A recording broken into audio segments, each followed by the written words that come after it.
मुद्दई लाख बुरा चाहे तो क्या होता है, वही होता है जो मंजूर खुदा होता है।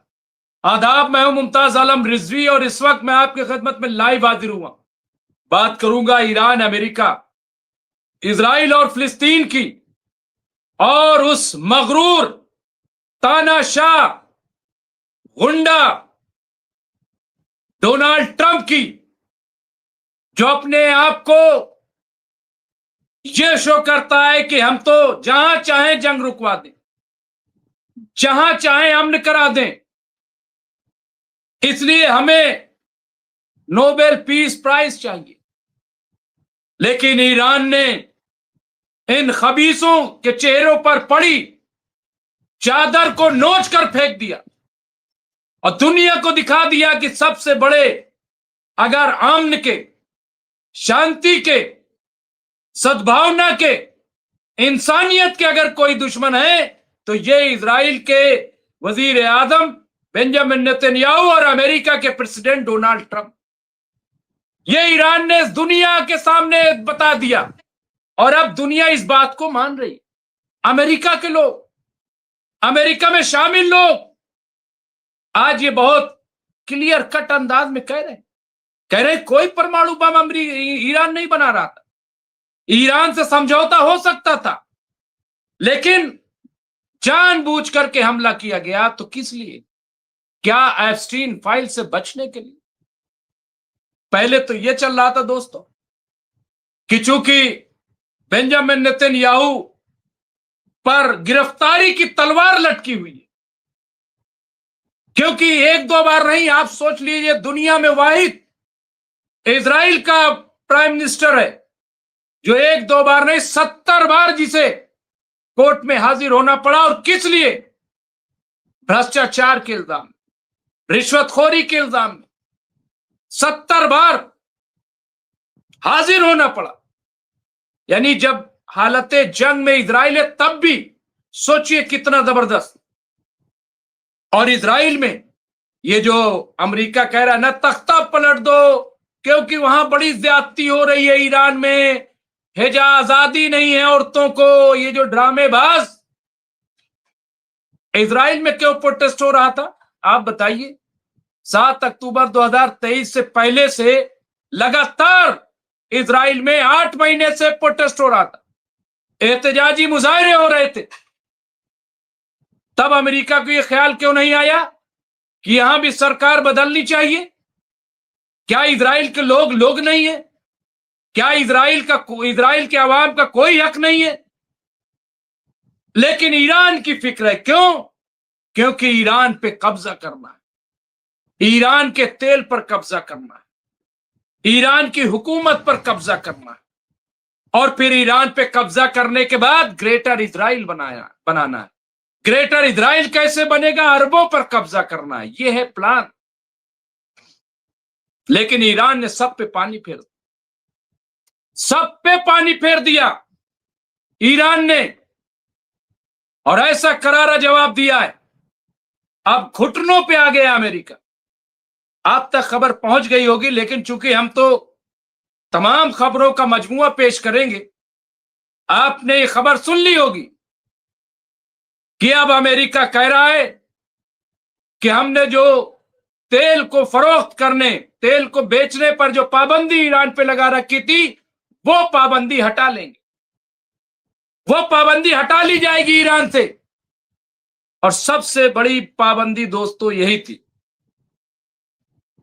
अब ये अमेरिका कह रहा है कि हम ईरान पर से पाबंदी हटा लेंगे, सैंक्शन हटा लेंगे, और अगर ये पाबंदी हटती है तो मैं आपको बता दूं, जो लोग हिंदुस्तान में रहते हैं उनके लिए खुशखबरी है कि सबसे ज्यादा अगर इसका किसी को फायदा होगा तो हिंदुस्तान, क्योंकि हम बासानी ईरान से सस्ता और अच्छा तेल खरीद सकेंगे। यह अमेरिका की दादागिरी, यहां से तेल खरीदो, वहां से ना खरीदो, वहां से ये करो, वहां से ये ना करो। अरे क्या तमाशा है हा? तो एक तो ये बड़ी खबर कि घुटनों पे आज अमेरिका आया, कह रहा है हम पाबंदी। लेकिन आप देखिए कि कहते हैं कि रस्सी जल जाए लेकिन बल न जाए। पता नहीं कितने बच्चों ने, या आप लोगों में से जो सीनियर होंगे वो तो जानते होंगे, लेकिन जो नई नस्ल के लोग हैं उन ना जानते होंगे, ये रस्सी जल जाए बल ना जाए। तो मैं कहूंगा कभी कभी टेस्ट भी कर लिया करो, इस तरीके के जब मुहावरे आया करे तो उन्हें जा करके टेस्ट कर लिया करो। एक रस्सी लो, रस्सी को जला दो, तो जब जला दोगे तो देखोगे कि जलने के बाद रस्सी वैसे ही कि वैसे ही ऐंठी रहेगी, वो सीधी नहीं होगी। तो एक तो ये मुहावरा है, रस्सी जल जाए बल न जाए। दूसरा ये कि कुत्ते की पूंछ चाहे जय साल तक उसको, जितने साल तक उसको मिट्टी में या कहीं बांध के रखो, लेकिन जब खोलोगे तो फिर टेढ़ी।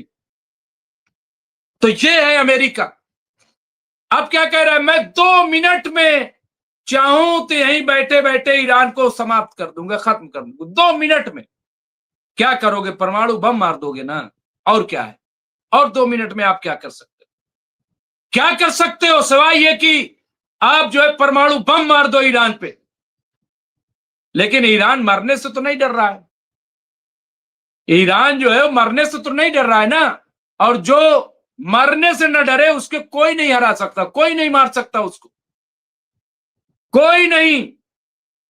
याद रखिएगा, डोनाल्ड ट्रंप न जाने कहां से तुमने पड़ी लकड़ी ले ली है, तुमने करबला नहीं पढ़ी, तुमने ईरान की तारीख नहीं पढ़ी, और इसलिए तुमने ये लोहा ले लिया और आज दुनिया तुम पे थूक रही है।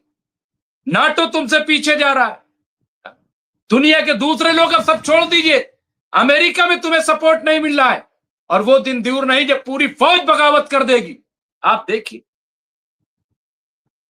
तो दूसरी ये खबर एक जो मैं आपको बता रहा हूं, दूसरा ये कि किस तरह से कह रहे हैं, किस तरह से कह रहे हैं कि 2 मिनट में चाहें।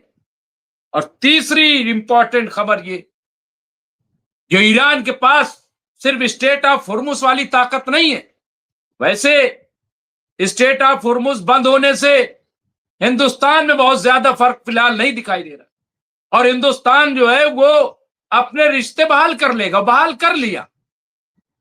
लेकिन आपको बता दें, जो लोग नहीं समझ पा रहे हैं, जी हां, जिनके दादा हैं अमेरिका दादा, क्योंकि कुछ लोगों के लिए इजराइल बाप हो गया, तो जाहिर सी बात है कि इजराइल जो है वो अमेरिका का बेटा है।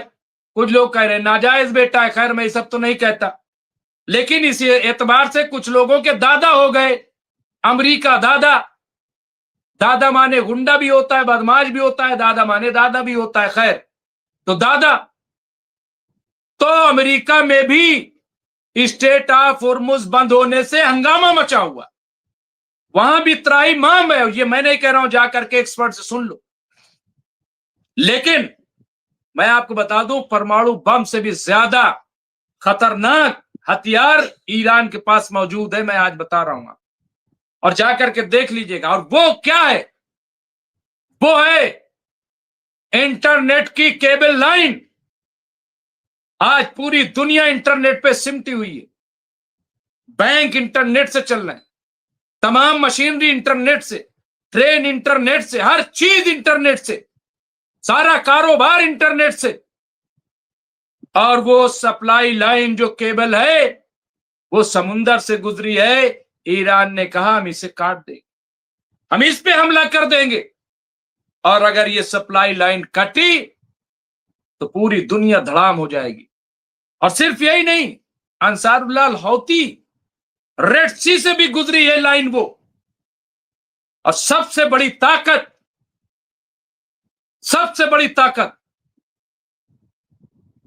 तो ये ईरान।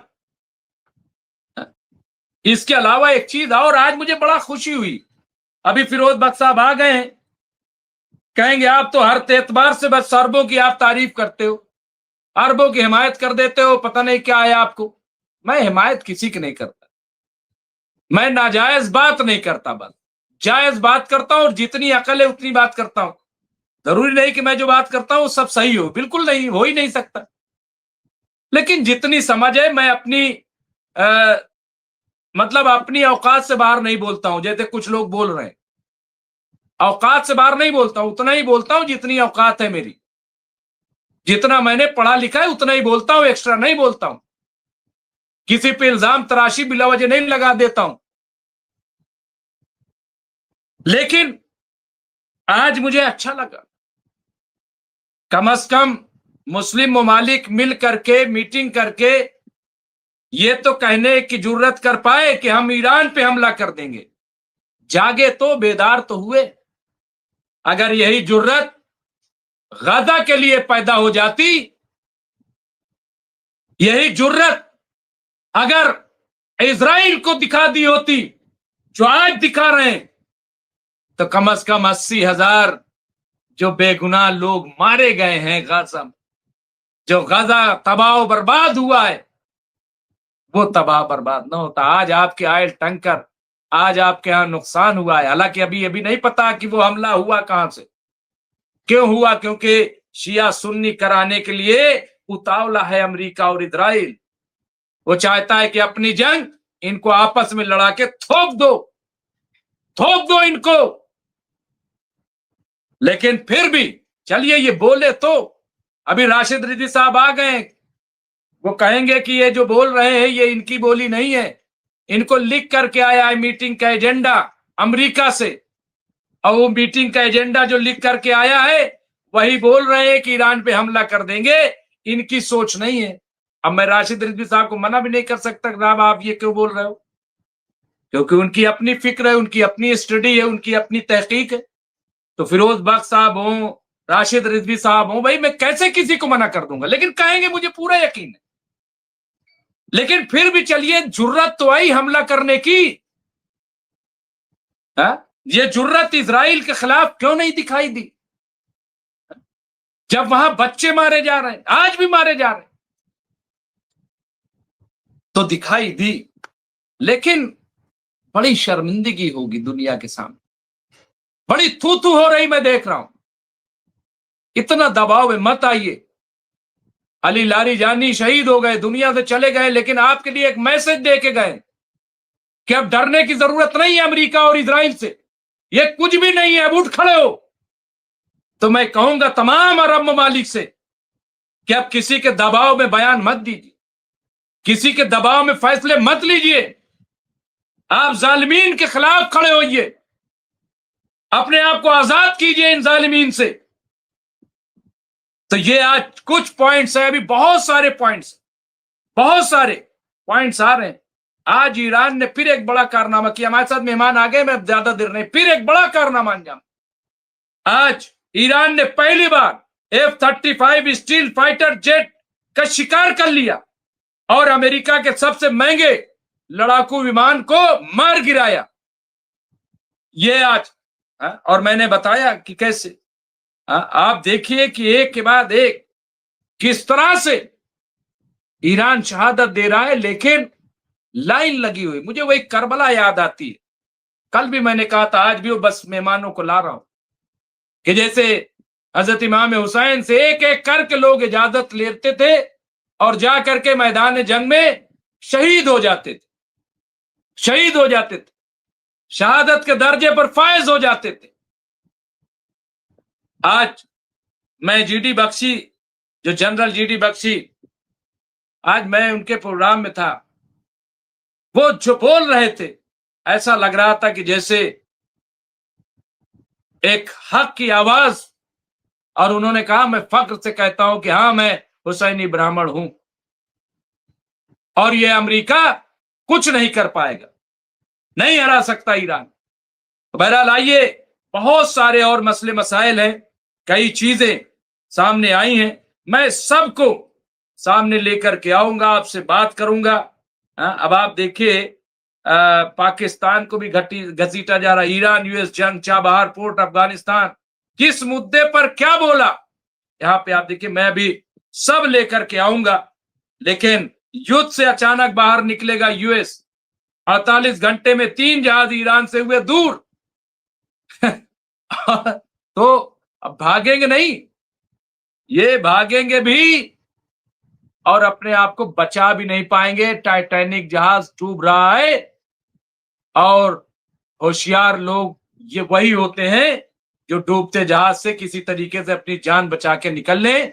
और मैं समझता हूं कि मैं किसी उससे नहीं कह रहा हूं, लेकिन हिंदुस्तान ने बड़ी समझदारी का काम किया कि उस जहाज से कूद पड़ा।